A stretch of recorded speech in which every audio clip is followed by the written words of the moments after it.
Quando Deus chama Abraão, qual que é a promessa que Deus fala para Abraão?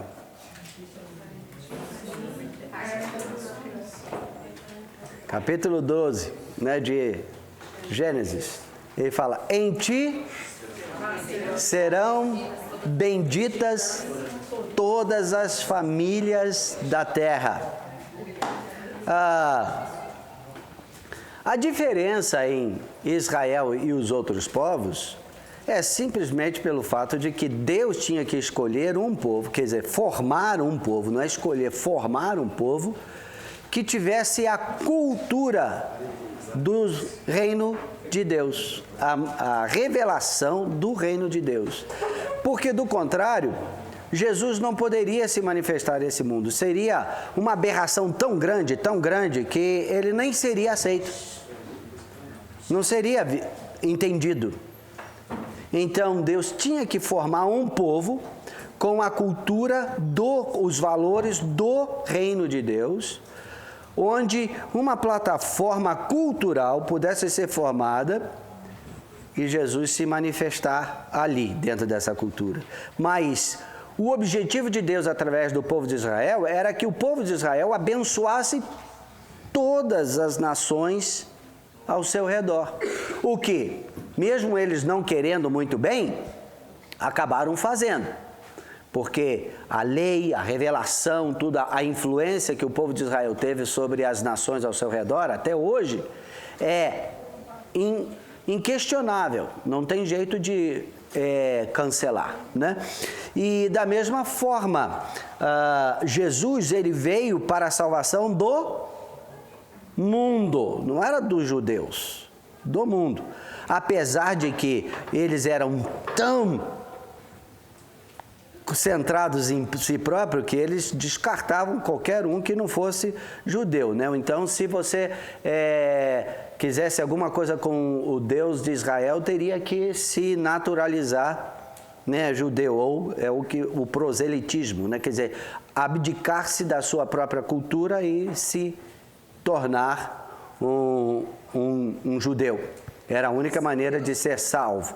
E não foi essa a proposta do Evangelho. Então, mas os judeus que viviam em contato com o povo de Israel, eles sentiam-se assim, rejeitados, indignos, cães, é o termo usado para eles, né? Imundos. Então, tinha uma separação muito grande, não havia comunhão, não havia relacionamento, era um desprezo. Eles sentiam isso. E essa era a imagem que eles tinham também do Deus de Israel, o Deus dos judeus, compreende?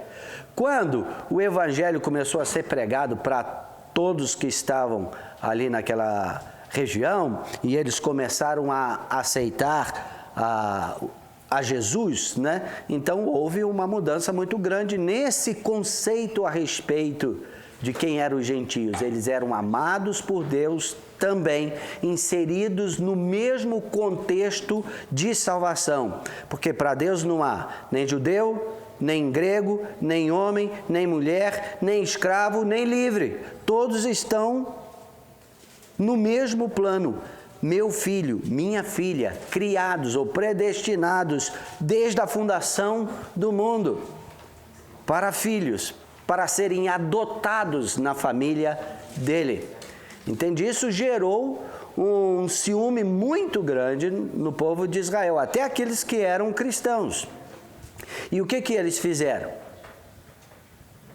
Eles tentaram fazer com que esses gentios convertidos se tornassem judeus, tinham que se circuncidar. Isso gerou uma complicação muito grande lá, né, um conflito entre eles, ao ponto de que depois, né, o primeiro papa da igreja, que foi quem?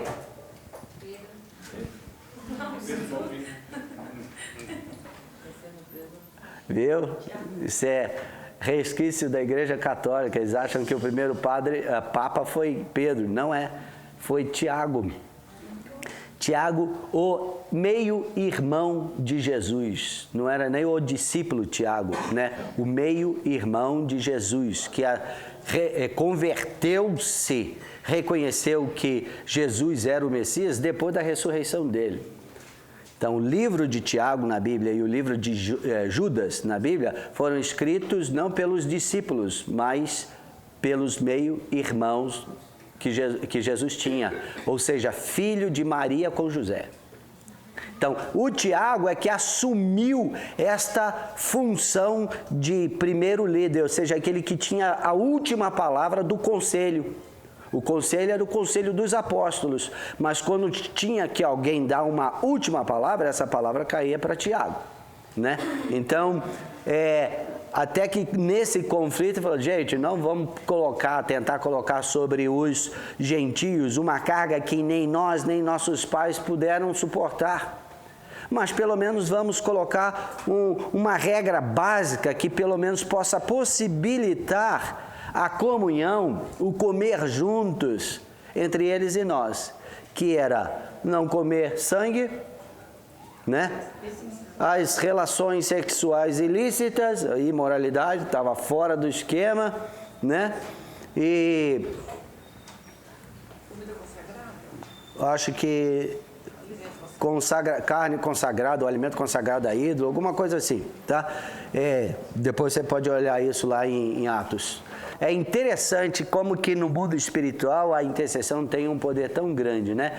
Desde que, se eu não me engano, em 92, que começou-se, através de uma palavra que Deus deu, uma revelação que Deus deu, numa reunião de líderes lá no Mar Vermelho, naquela região lá da Palestina e tudo, que eles tiveram a ideia de todos os anos levantar um clamor no mundo todo pelo povo muçulmano, que acontece durante o período de Ramadã, onde pessoas no mundo todo têm orado e jejuado por eles. Tem acontecido cada experiência tremenda de salvação, né, no meio dos povos muçulmanos, que tem aberto o mundo espiritual para que Deus possa alcançar seus corações, né? Nós mesmos recebemos da nossa casa, que uma vez, eu e Jussara, uma mulher, ela era sacerdotisa, o pai dela era um imã, eu acho que é isso que fala, um sacerdote do Islã, líder de uma mesquita lá na Mauritânia, que é um lugar bem complicado, bem contra o Evangelho. E ela converteu. Ela converteu sozinha. Ela converteu porque Jesus apareceu para ela e falou para ela.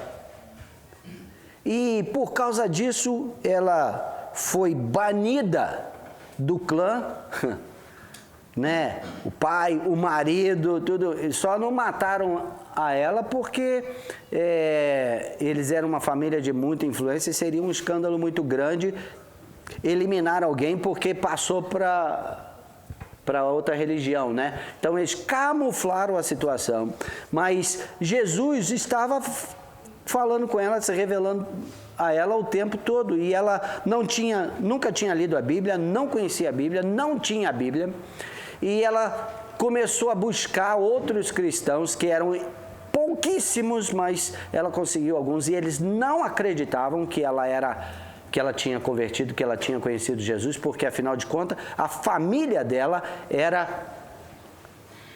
a autoridade dentro do contexto e tinha o poder de matar pessoas por causa da função sacerdotal. Então ela não teve acesso por 8 anos à Bíblia e a nenhuma comunhão com cristãos, até que um missionário estrangeiro falou, não, eu creio que Deus te falou mesmo, e deu a Bíblia para ela, e ela começou a ler os evangelhos. Falou, ué, mas é isso que esse ser que tem conversado comigo sempre tem me falado essas coisas aqui.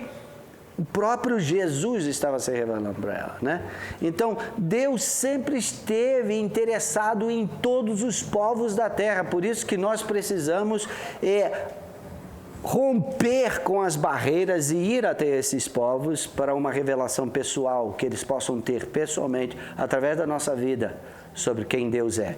Mas não pensa que você vai levar Deus, porque Deus já está lá, né? Você só precisa abrir, ser um abridor de olhos para que eles possam perceber e, através da sua vida, como luz do mundo, ter uma revelação pessoal de Jesus. Ou seja, você pessoalmente apresentar alguém que está tremendamente apaixonado por ela e quer te conhecer, né? Quer dizer, você vai fazer o papel do cupido aí. Então, a nossa posição em Cristo, gente, isso é fundamento básico para que nós tenhamos autoridade em agir no que Deus, no que Jesus já conquistou e nos delegou, tá? Então, se você não crê nisso, vai ser difícil. Então, você vê lá, abençoados com toda a sorte de bênção espiritual, tá no capítulo 1, verso 3, que nós lemos, né? Então, isso é ponto a seu favor. Nos escolheu nele antes da fundação do mundo, verso 4, estamos no capítulo 1, né? Nos predestinou para ele, para a adoção de filhos, verso 5. Esbanjou graça sobre nós, verso 6, né? Temos a redenção pelo seu sangue, no qual temos a remissão dos pecados, verso 7. Nos fez conhecer o mistério da sua vontade, verso 9. Fomos feitos herança do Senhor, verso 11. Selados nele, 13 e 14, isso tudo no capítulo 1 de Efésios, né? Nos deu vida quando estávamos mortos, capítulo 2, de 1 a 5, fala sobre isso, né? Nos assentou nos lugares espirituais, 2, verso 6. Nos salvou pela sua graça.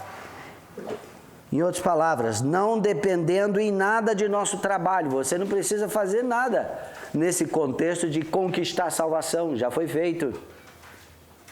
Pela graça sois salvos. Verso 8 a 10 do capítulo 2. Nos aproximou pelo sangue que ele derramou, né? Verso 11, 12 e 13 fala sobre isso. Ele tornou-se a nossa paz, capítulo 2, verso 14. Através dele, de Jesus, né? Temos acesso ao Pai, em um Espírito, verso 18. Não somos mais estrangeiros, mas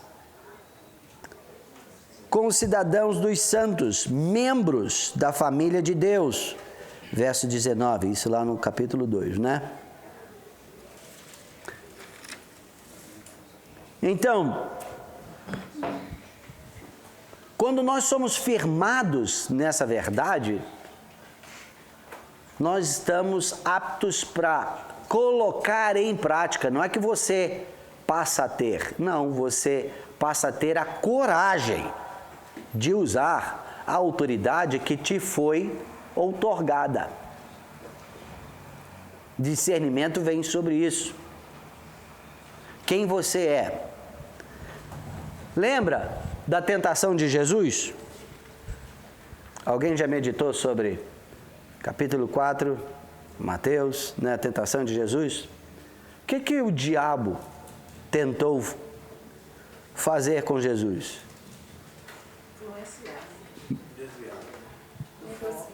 Influenciar? O diabo tentou colocar dúvidas sobre a identidade dele. Se tu és o Filho de Deus, lembra disso? Se tu és o Filho de Deus, quer dizer, colocando dúvida. Então, Você vê lá como que Jesus respondeu para Satanás. Mas em outras palavras, que negócio é esse, Satanás? Você não escutou lá quando eu estava lá no Jordão? Todo mundo escutou.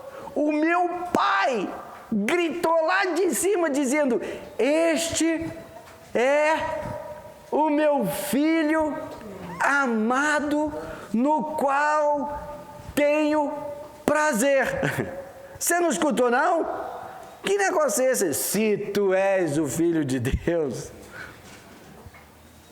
Então, quando nós permitimos a dúvida, nós perdemos a capacidade de exercer a autoridade que temos. E isso não tem nada a ver com qualquer outro atributo. Me lembro um jocumeiro que saiu liderando uma equipe para o interior de Minas, né? E aí no dia de folga, primeiro dia de folga, ele estava lá querendo conhecer a cidadezinha pequenininha, né, e tudo, de interior. Aí de repente ele estava lá tranquilo, numa boa, falou assim: ô irmão, o pastor pediu para que eu viesse atrás de você, ainda bem que eu te encontrei, que tem um caso lá na igreja, uma pessoa endemoniada lá, e já tem umas 2 horas que eles estão lá, ele e alguns presbíteros, e a coisa não funciona e tudo. Pediu para você ir lá ajudar. Aí ele foi. Aí chegou lá, tinha uma mulher lá no chão, rolando para tudo quanto é lado, bagunçando com os bancos, né? Uns fugindo dela e outros amarra e coloca a mão e tudo. Já tinha umas 2 horas que estavam naquele negócio lá. Aí ele olhou e falou assim: afasta, deixa ela quieta. Aí ela estava lá quieta. Aí ele chegou perto dela e falou assim: você me conhece? Aí ela: não te conheço não. Tem certeza que você não me conhece? Não te conheço. Aí ele: ô irmã, levanta daí. Que coisa feia esse papel que você está fazendo aí, rolando para um lado e para o outro, né? Aí já está todo empoeirado, você parece até que está limpando a igreja com a própria roupa. Isso é feio demais. Com certeza você deve ter algum trabalho para fazer em casa e você está perdendo esse tempo todo aqui na igreja. Que vergonha. Levanta daí, vai fazer alguma outra coisa mais útil. Né? E começou a falar com ela, aí a mulher começou a ficar assim, tudo, tá?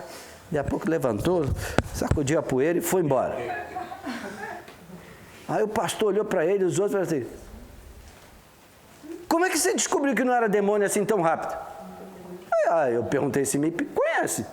O diabo me conhece. Ela não me conhece, mas o diabo me conhece. Se ela falou que não me conhece, é porque não é diabo, não é demônio. Gente, coisa simples. Nossa RG está na lista do capeta. Entende? Não? O mundo espiritual nos conhece. O mundo espiritual é transparente. O diabo pode não ser verdadeiro, e ele não é mesmo, ele é o pai da mentira. Mas a dimensão do mundo espiritual é a dimensão de Deus, não tem mentira lá não. Então, aqueles lá de Atos capítulo 19, experimentaram isso. Jesus eu sei quem é, e Paulo também, mas vocês quem são? Entende? Então, nós temos que ter este fundamento de quem nós somos em Deus. Isso é base para você ter a coragem de usar a autoridade que te foi dispensada. Lucas 10, 19. Eis aí vos dei autoridade para pisardes serpentes e escorpiões e todo o poder do inimigo, e nada absolutamente vos causará dano. Então, ele não pode nos tocar, né? Como nos diz lá em 1 João, capítulo 5. 1 João, capítulo 5, verso 18. Sabemos que todo aquele que é nascido de Deus não vive em pecado. Antes, aquele que nasceu de Deus o guarda e o maligno não lhe toca. Maligno não lhe toca. Mas você tem que estar ciente de quem você é em Deus. Então, a base de batalha espiritual lá que Paulo apresenta para a igreja em Éfeso é a identidade deles em Deus. Essa identidade é originária da criação. Imagem e semelhança de Deus. Caiu, sim, caiu. Deus rejeitou? Não, Deus não rejeitou. Deus desistiu do plano? Não, não desistiu do plano. O que ele fez? Redimiu.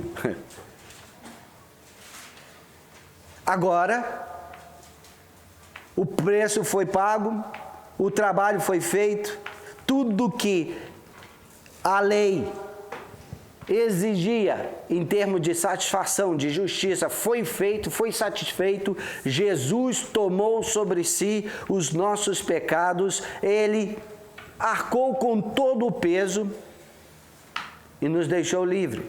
Então ele tem poder para nos perdoar. A questão é, queremos ser perdoados? Queremos continuar como perdoados? Ou queremos andar no nosso próprio caminho? Então este é o primeiro fundamento, quem nós somos em Deus, nossa identidade. Eu sou filho de Deus. Você é filho, filha de Deus. Não permita de forma alguma que o diabo bagunce com a sua cabeça nesse sentido. Como dúvida sobre salvação. Será que eu sou salvo mesmo?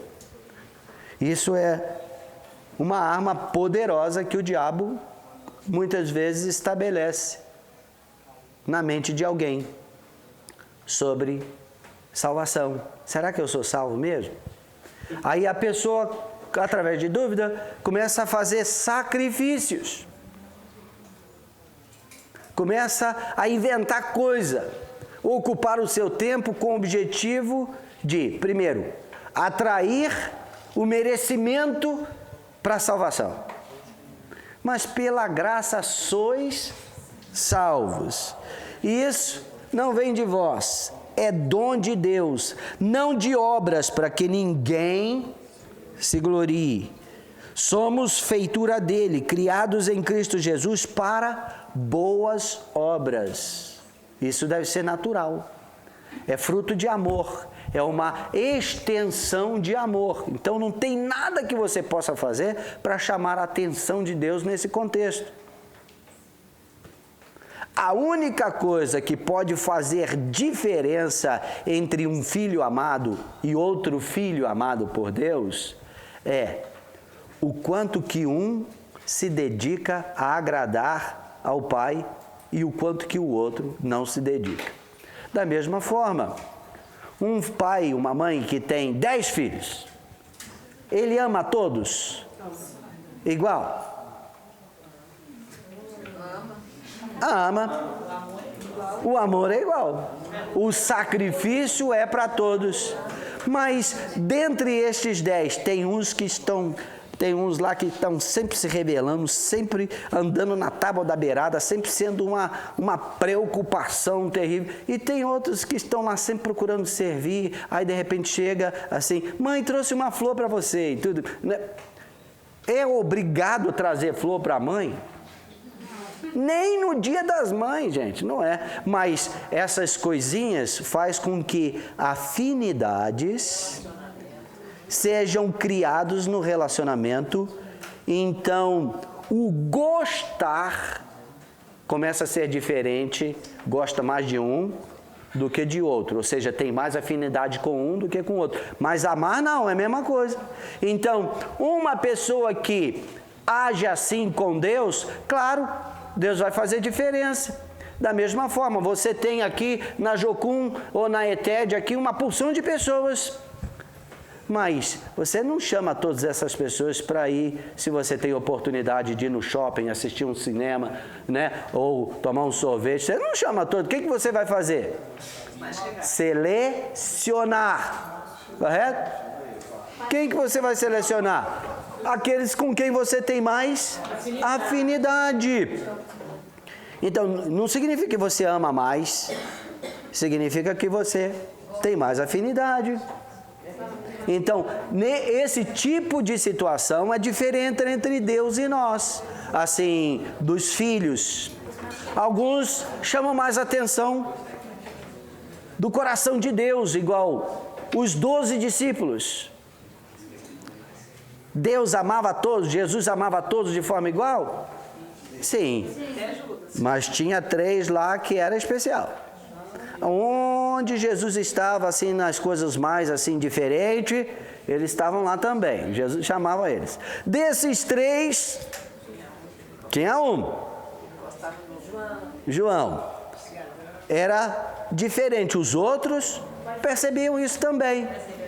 Então, significava que Deus amava mais a João, a Tiago, a Pedro do que os demais? Não.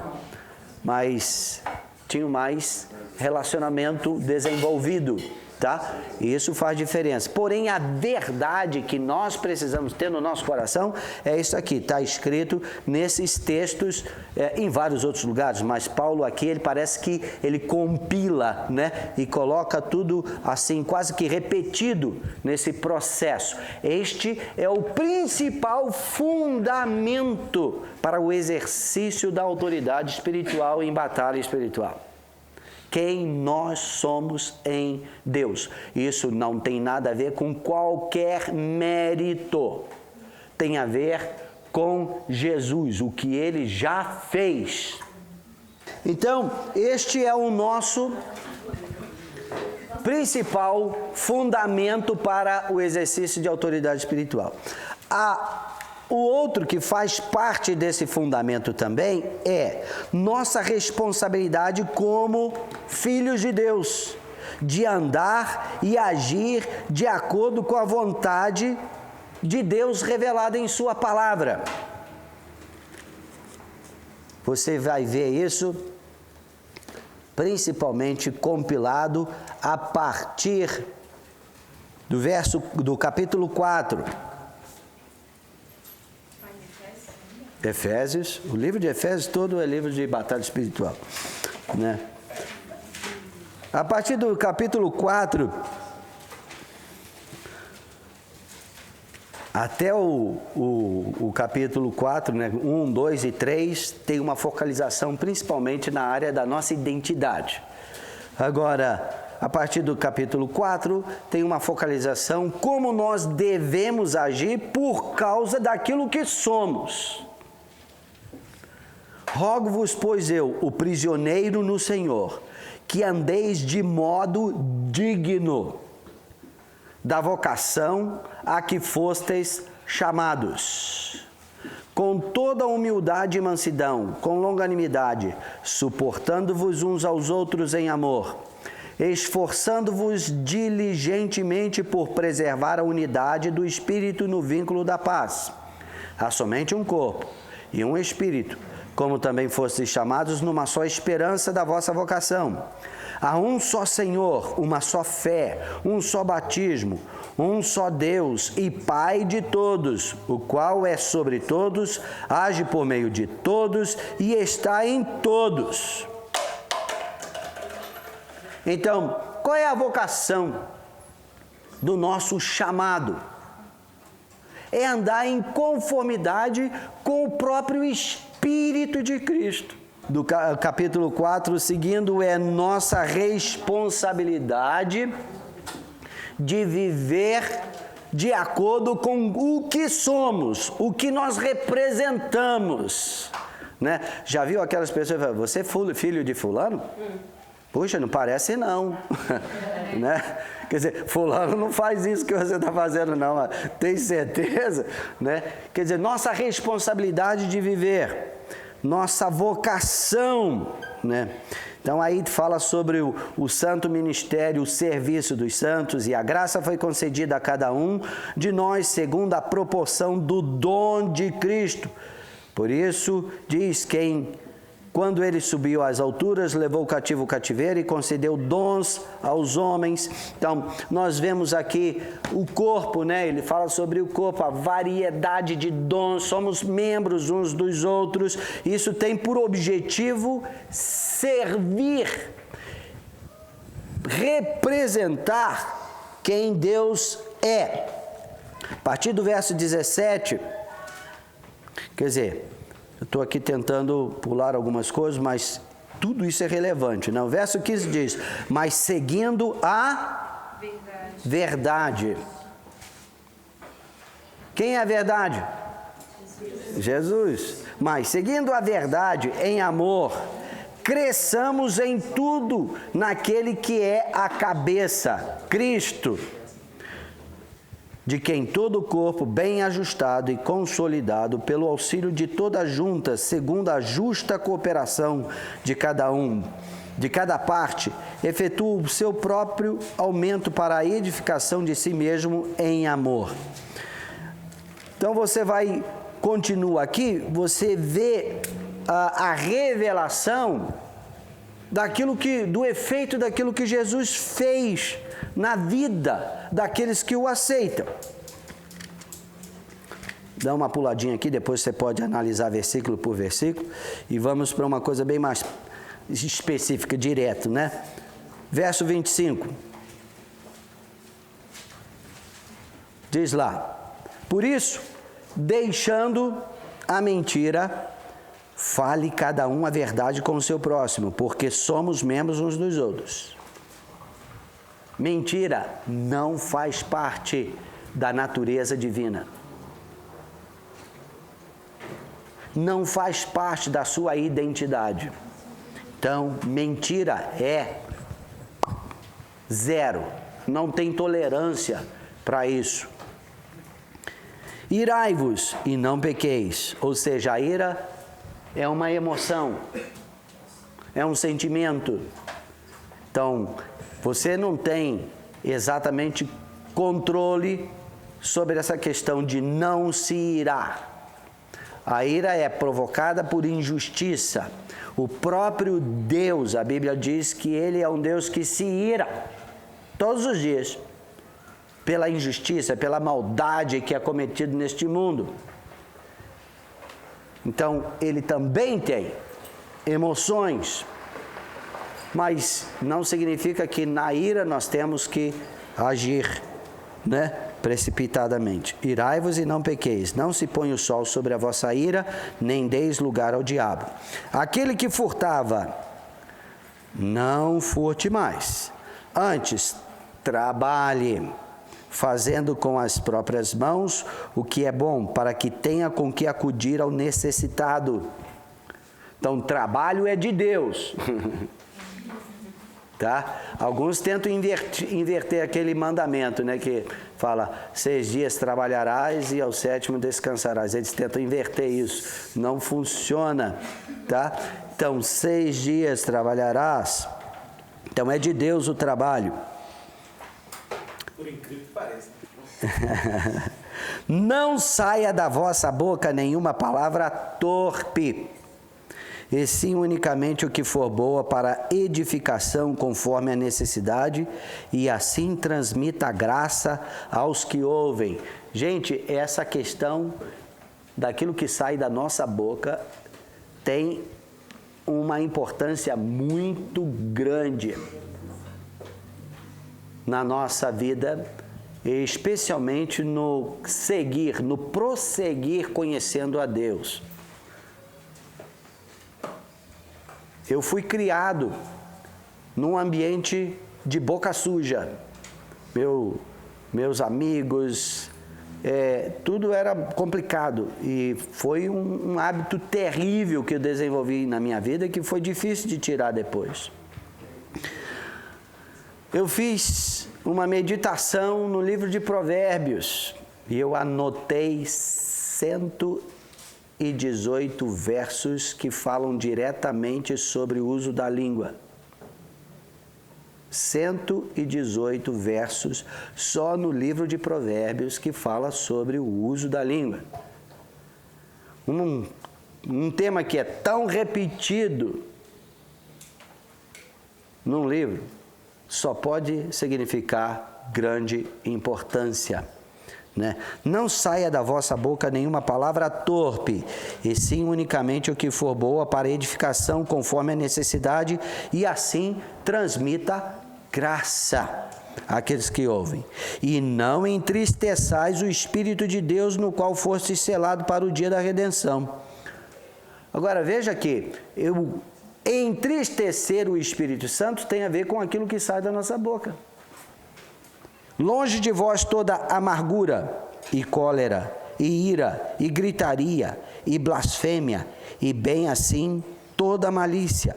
Antes sede uns para com os outros benignos, compassivos, perdoando-vos uns aos outros, como também Deus em Cristo vos perdoou. Sede, pois, imitadores de Deus como filhos amados, e andai em amor como também Cristo nos amou, e se entregou a si mesmo por nós como oferta e sacrifício a Deus em aroma suave. Mas a impudicícia, o que é isso? Impudicícia, falta de pudor. Falta de pudor. E toda sorte de impurezas ou cobiça, nem sequer se nomeie entre vós como convém a santos. Veja, gente, nós somos chamados a sermos santos. Tem coisas que não combinam com santidade de jeito nenhum. Não tem jeito de você colocar junto. Não faz parte. Falta de pudor. A falta de pudor, quer dizer, ela pode ser bem abrangente, né, em muitos aspectos. Uma das áreas que mais se revela isso é na maneira como nós nos vestimos. Falta de pudor. E continua: nem conversação torpe, nem palavras vãs ou chocarrices, coisas estas inconvenientes, antes, pelo contrário, ações de graças. O que seria chocarrices?